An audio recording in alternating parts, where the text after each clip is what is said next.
Be be زینب سلام اللہ علیہ کی زبان اور ان کا طرز بیان تاریخ اسلام کا ایک نہایت ہی عظیم اور بے مثال باب ہے۔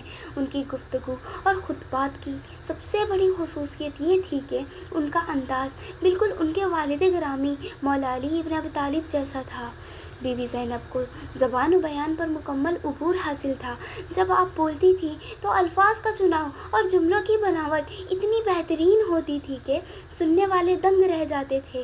تاریخ لکھتی ہے کہ جب آپ نے کوفہ اور شام کے درباروں میں خطبات دیے تو لوگ کہنے لگے کہ گویا علی علیہ السلام بول رہے ہیں۔ آپ کی زبان میں وہی جلال، وہی روانی اور وہی حسین بلاغت تھی جو مولا علی علیہ السلام کے خطبات نہج البلاغہ میں ملتی ہے۔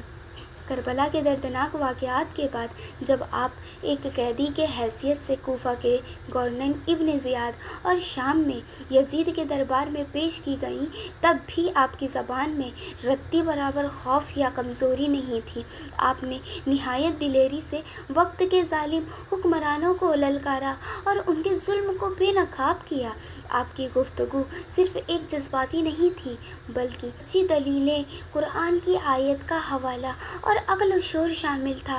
آپ نے اپنے خطبات کے ذریعے کربلا کے اصل مقصد حق اور باطل کا فرق کو ہمیشہ کے لیے زندہ کر دیا۔ بھوک پیاس، شکتیوں اور میسر کے باوجود جب بی بی زینب نے قرائے خاک پر اپنی زبان کھولی تو اس میں ایک شہزادی کا وقار اور ایک عظیم استاد کا رور و دبدبہ تھا۔